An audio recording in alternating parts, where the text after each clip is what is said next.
So it's middle of August and we're walking back through that hinge cut area that I did.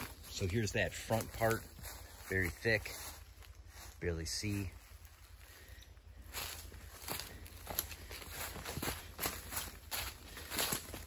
Coming through here, I got some openings. I need to thin this out a little bit more, I think, but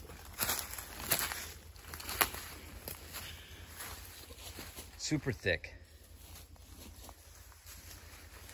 And you got to go through all these big brush piles that I have trails going around.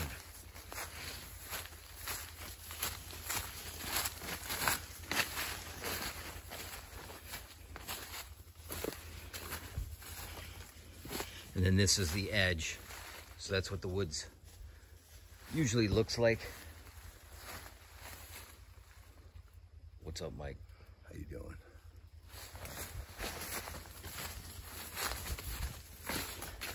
But a lot of sunlight in the woods now. And we got more undergrowth shooting up. There's some browsing occurring.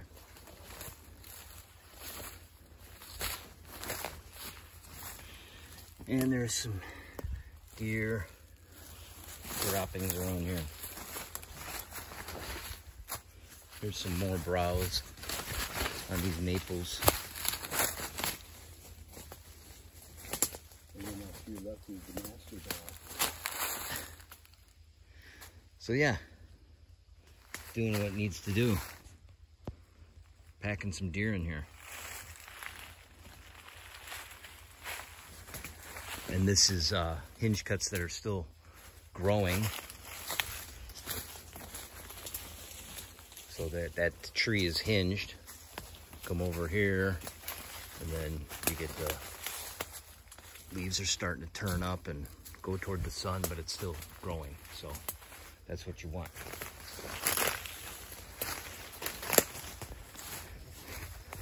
So yeah, the thing I did is I just made a clump, dropped the trees around the outside, down and through the middle, and then made a trail all the way around. And then I got another little clump, so there's a trail kind of right through here you can get.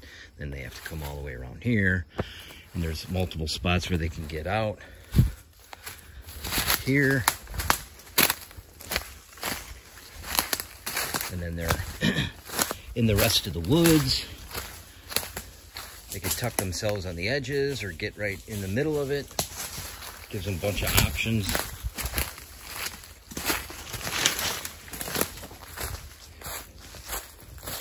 And then I have my mineral site just on the outside. And then we're on the main trail that goes along the bedding. We're right on it now. This is the trail. This is the swamp. That whole hinge cut is over here. And now we're heading toward a food plot, a small food plot, and also a 4-year-old clear cut that's on the other side of my driveway, which is about a little over about 125 yards away. And I have a mineral site right here. And this is what I talked about earlier in that last video in late winter when I did the original hinge cutting here. You come through here, here's a mock scrape. I got some wires going across, and then I zip tie tree branches that come down to about shoulder height. And I gotta scrape that out with a rake. But you come through this trail that was already natural. And then I did a bunch of hinge cutting on the right low to cover up the entrance to this blind, and we set that up today. So it's just a plastic blind. I camouflaged it, and there's a bunch of oak trees around here, so they'll feed on oaks around here too, but they can't come straight into the food plot, which is directly behind this.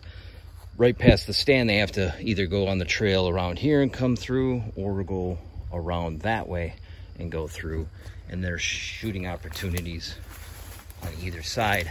So that stand is only 7 feet tall. I do have to probably put some more branches and stuff in front of it. Yeah. Yeah. We still got to put a ladder on. And put a ladder on it. But anyway, pretty cool little stand. Lots of windows. Front with the platform. Yeah, I'll walk up there. So the food plot is just right there, 10 yards away. That's where the four-wheeler's sitting. You walk in, and I got to get a ladder right up here.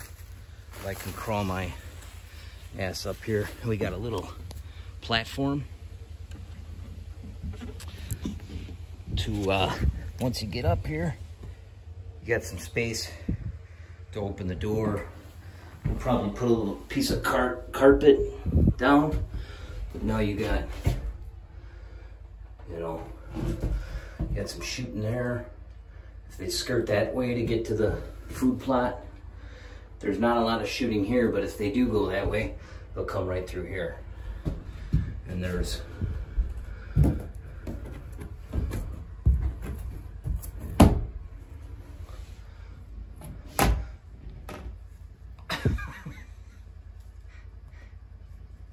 so it's a nice 15-yard shot.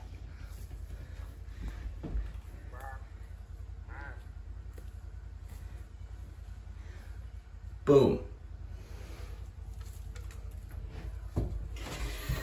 So we'll see how it works. It'd be a good spot to go when it's raining, and help with not putting a bunch of scent around, so you can just hunt the land more, because they'll be less disturbed if you're not putting a lot of scent around. Keep the windows closed.